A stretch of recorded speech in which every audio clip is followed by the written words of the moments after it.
Hello everyone. आज के topic में हम पढ़ेंगे कोनिकल पेंडुलम के बारे में, जो कि यूनिफॉर्म सर्कुलर मोशन का चौथा एग्जाम्पल है। तो सबसे पहले हम देखेंगे कोनिकल पेंडुलम की डेफिनेशन को।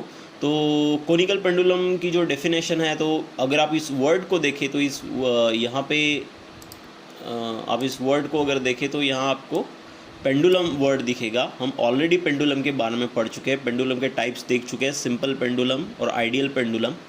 आइडियल पेंडुलम और सिंपल पेंडुलम के बारे में हम 6 से डिस्क्रिप्शन मैं क्लास में आपको ऑलरेडी दे चुका हूँ। तो पेंडुलम हम सिंपल पेंडुलम की डेफिनेशन को यहाँ पे समझेंगे। तो सिंपल पेंडुलम क्या है? तो सिंपल पेंडुलम में हम क्या करते हैं, हम एक हेवी मास लेते हैं, ओके, जिसे हम बॉब भी कहते हैं। ओके, ये हो गया हमारा बॉब, और इस बॉब को हम सस्पेंड करते हैं रिजिड सपोर्ट से with the help of light weight और इनएक्सटेंसिबल स्ट्रिंग के मदद से। तो इसे कहते हैं हम सिंपल पेंडुलम। तो अब कोनिकल पेंडुलम क्या है ये देखते हैं। तो कोनिकल पेंडुलम कुछ और ना होते हुए हमारा सिंपल पेंडुलम ही है, जो कुछ इस तरीके से मोशन में रहता है कि वहाँ पे हमारा जो स्ट्रिंग है वो कोन को डिस्क्राइब करता है। ओके, आप सबको कोन के बारे में पता ही होगा। ओके, कोन को डिस्क्राइब करता है। ओके, और जो हमारा जो बॉब है वो डिस्क्राइब करता है हॉरिजॉन्टल सर्कल को। ओके, तो डेफिनेशन में भी वही दिया हुआ है।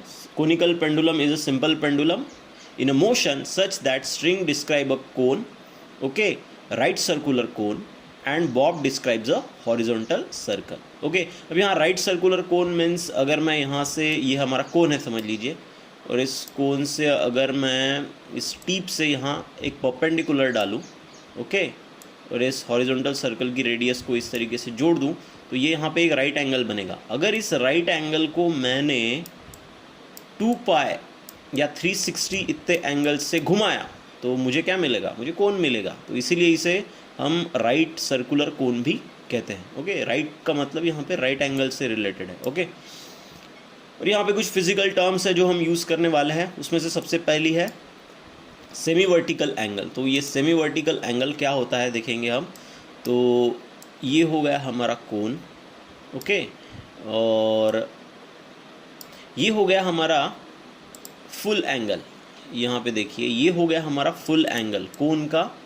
सेमी मीन्स हाफ, ये आपको पता होगा, और ये हो गया हमारा फुल एंगल। ओके, तो हम यहाँ पे क्या कर रहे हैं, वर्टिकल मीन्स एक सीधी लाइन, ओके, जो वर्टिकल प्लेन में है। ओके, तो ये हो गया हमारा वर्टिकल, ये जो ग्रीन लाइन है ये वर्टिकल को इंडिकेट कर रही है यहाँ पे। ये हो गया फुल एंगल, ओके, और हम यहाँ पे बना रहे, ये हो गया हाफ एंगल। ये जो, इसके लिए थोड़ा दूसरा कलर इस्तेमाल करता हूँ, ये जो ब्लू है यहाँ पे, ये ब्लू हो गया हमारा half angle means semi angle. और ये किसके रिस्पेक्ट में हमने मेज़र किया है? इस वर्टिकल के जो है, ये हमारा वर्टिकल है ग्रीन वाला, उसके रिस्पेक्ट में हमने इसे मेज़र किया है। तो इसीलिए हम, ये हो गया सेमी, और वर्टिकल की मदद से हमने इसको मेज़र किया, इसीलिए हम इसे बोलेंगे सेमी वर्टिकल एंगल। उसके बाद h है height of the cone. Okay, h है यहाँ पे हाइट ऑफ द कोन, और r है यहाँ पे radius of horizontal circle. Horizontal circle means वो सर्कल जिसे हमारा बॉब डिस्क्राइब कर रहा है, ओके, ट्रेस कर रहा है, उसकी जो रेडियस है वो हो गई r।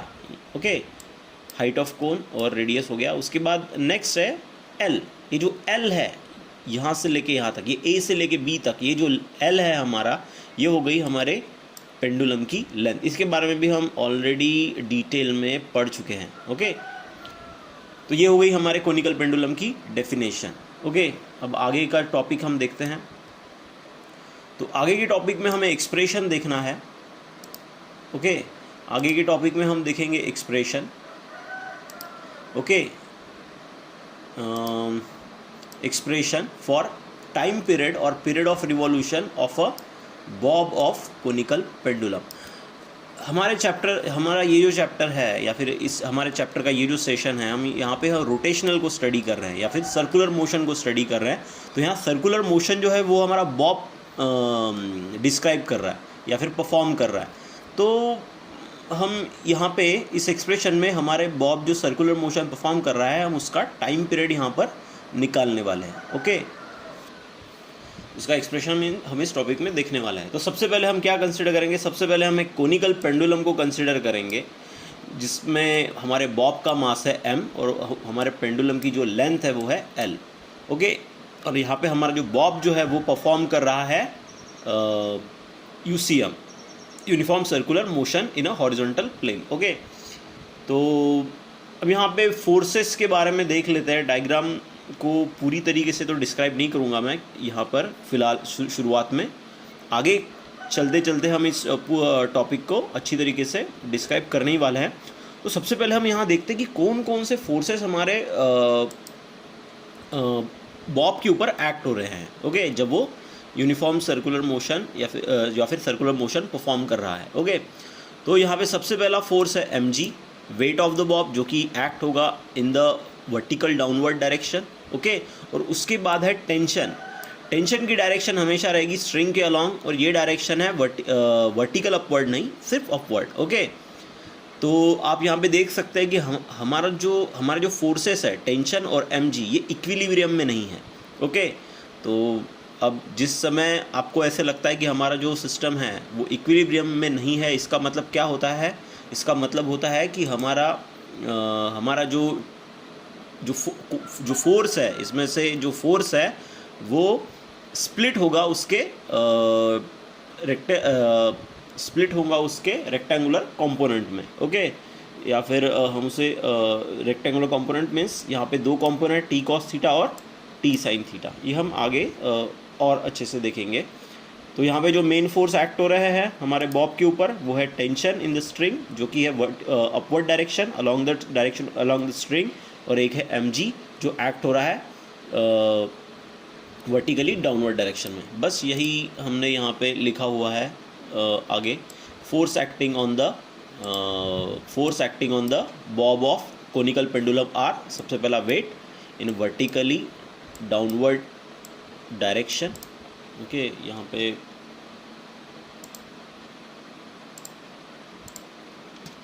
पे आएगा direction. Okay, in vertically downward direction. Okay, उसके बाद है tension in the string. Okay, tension in the string कैसे एक्ट हो रहा है मैं पहले ही आपको बता चुका हूँ, वो अपवर्ड डायरेक्शन में है, वर्टिकली अपवर्ड डायरेक्शन में नहीं है, बट अलोंग द स्ट्रिंग है। ओके, अब यहाँ पर क्या होगा आगे, अब यहाँ पे हमारा जो फोर्स ड्यू टू टेंशन है वो स्प्लिट होगा उसके, या फिर रिजॉल्व होगा उसके रेक्टेंगुलर कंपोनेंट्स में। ओके, क्योंकि मैं आपको पहले ही बता चुका हूँ कि यहाँ पे जब हम देखते हैं तो हमें लगता है कि हमारे जो फोर्सेस है वो हमारे सिस्टम को या फिर हमारे बॉब को बैलेंस नहीं कर रहे, पर यहाँ पे हमारा सिस्टम बैलेंस है। तो बैलेंस है, इसका मतलब क्या हुआ कि हमारा जो टेंशन का फोर्स है वो स्प्लिट हो रहा है उसके रेक्टेंगुलर कंपोनेंट में। तो अब यहाँ पे आप देख सकते हैं ये हो गया थीटा, यहाँ पर एंगल। ओके, यहाँ पे ये हो गया थीटा। ओके, और अगर ये एंगल थीटा है तो मैथमेटिकली ये भी जो एंगल है वो हो जाएगा हमारा थीटा।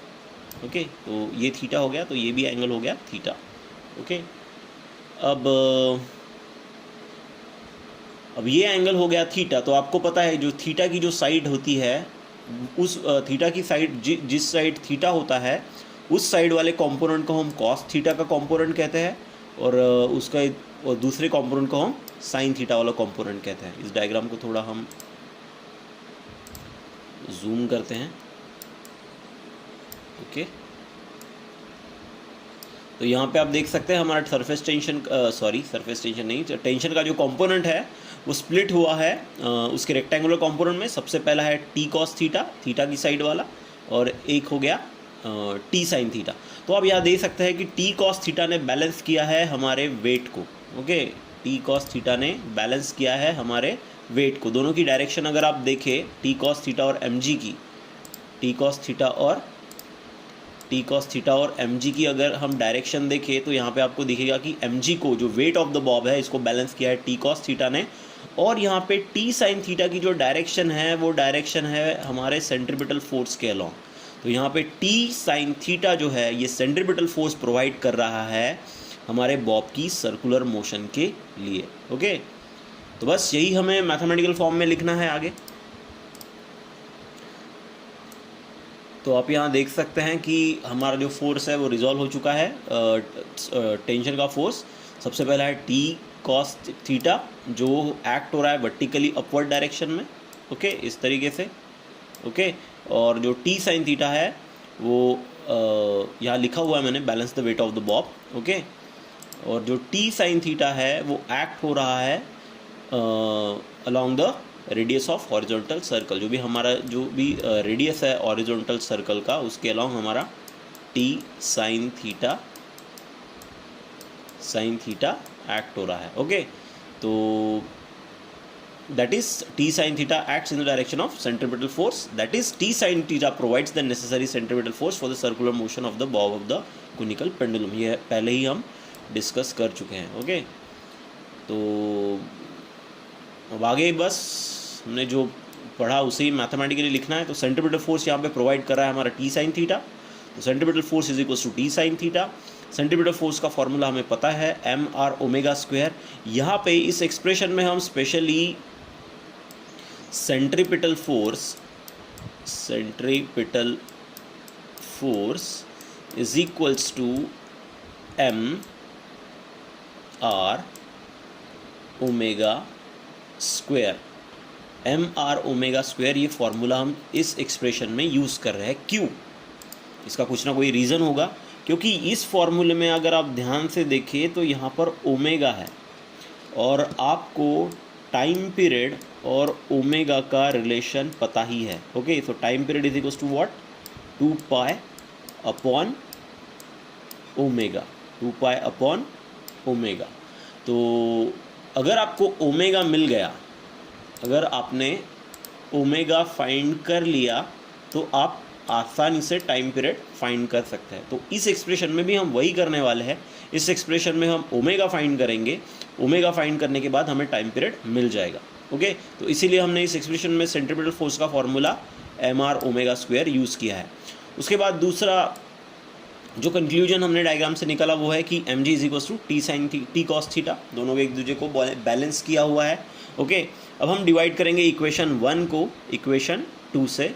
तो डिवाइड करने के बाद यहाँ पे हमारा एम कैंसल, सरफेस टेंशन जो है, tension in the string cancel, okay. अब यहाँ पे sine theta upon cos theta, मैंने यहाँ पे sine theta upon cos theta ही लिखा है, मैंने is equals to tan theta नहीं लिखा। अब क्यों नहीं लिखा ये हम आगे देखेंगे। यहाँ पे बचेगा आर ओमेगा स्क्वायर बाय जी। अब आगे देखते हैं। अब हमारी जो डायग्राम थी वहाँ पे कोनिकल पेंडुलम की, आप यहाँ पे देख सकते हैं कि यहाँ पे आपको एक राइट एंगल मिल रहा है। कलर थोड़ा चेंज कर लेते हैं हम, ओके। तो ये एक राइट एंगल है, हमें यहाँ पे दिखाई दे रहा है। ये हो गया हमारा राइट एंगल जो हमारी डायग्राम में है, ट्रायंगल ए बी सी। यहाँ पे ये जो सी है ये 90 डिग्री है, ये हमारा राइट एंगल है। यहाँ पे है हमारा थीटा, ओके। ये जो साइड है ये हो गई एल, ओके। ये साइड है हमारी एच, ओके। और ये साइड को हमने आर कहा है, ओके। तो यही ट्रायंगल को हम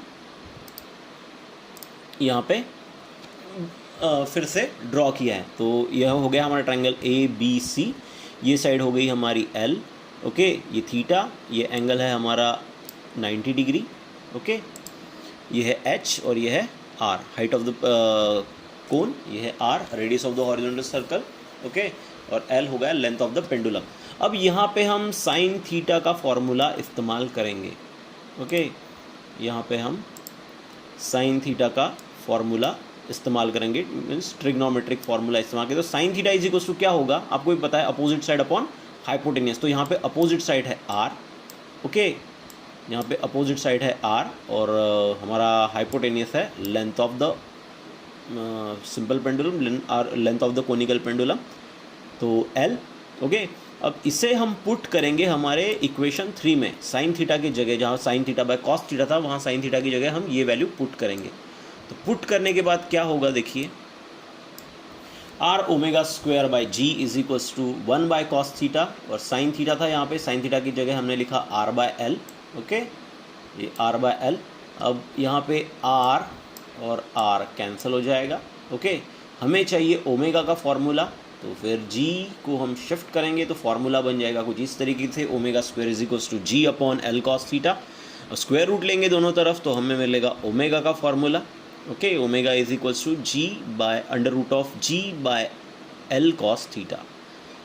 अब हम सबको पता है कि टाइम पीरियड का फॉर्मूला और ओमेगा का रिलेशन हमें पता है, तो टाइम पीरियड और ओमेगा का रिलेशन हमें इस फॉर्मूले से मिलता है। Time period is equals to what, t is equals to 2 pi upon omega. बस हमें ओमेगा की वैल्यू यहाँ पुट करनी है। ओमेगा की वैल्यू पुट करने के बाद हमें फॉर्मूला मिलेगा time period of the conical pendulum का। ये हो गया फॉर्मूला हमारे time period of conical pendulum का, जो कि है T is equals to 2 pi under root of L cos theta by ji.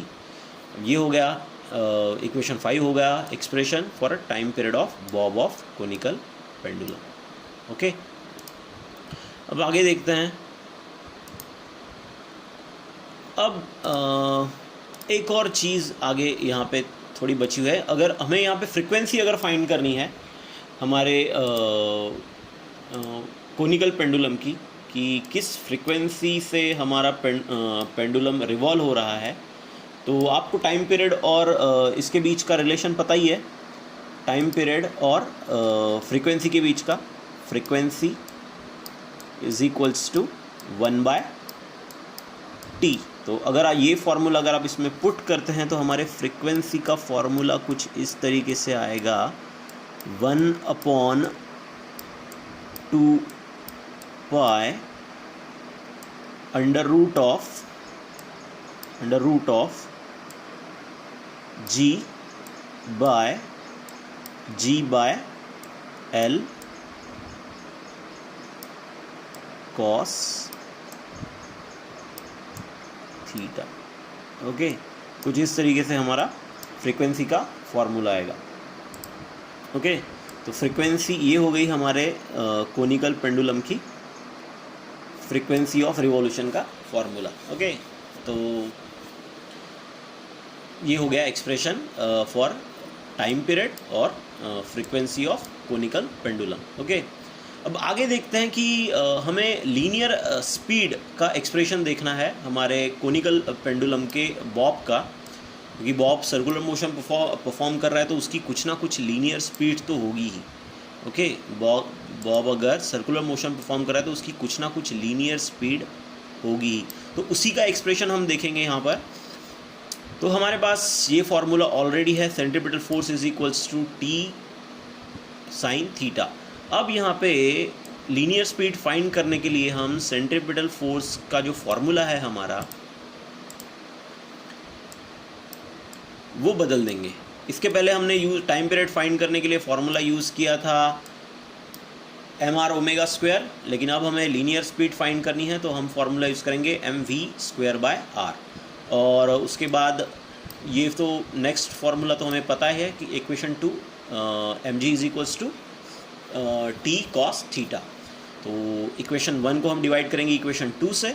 Equation 1 और इक्वेशन 2 को डिवाइड करने के बाद हमें मिलेगा कुछ इस तरीके से हमारा एक्सप्रेशन। तो m v square by r upon m g, तो यहाँ पे m, यहाँ पे ये हो गया हमारा ये m जो भी मास है हमारे बॉब को कैंसिल हो जाएगा। यहाँ पे टेंशन कैंसिल हो जाएगा, tension in the string.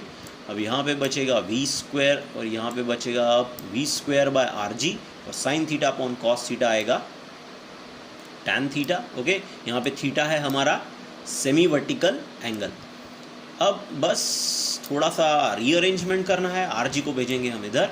Okay, तो v square is equals to आएगा आर जी टैन थीटा, और स्क्वायर रूट लेने के बाद हमें मिलेगा हमारे बॉब की लीनियर स्पीड का फॉर्मूला, जो कि आएगा v is equals to under root of r g tan theta.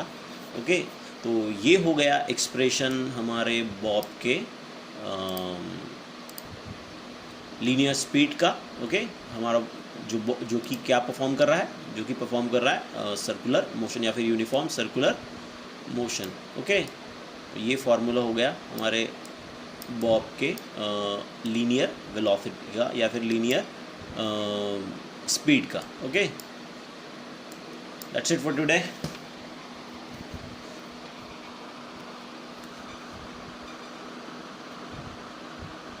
Thank you.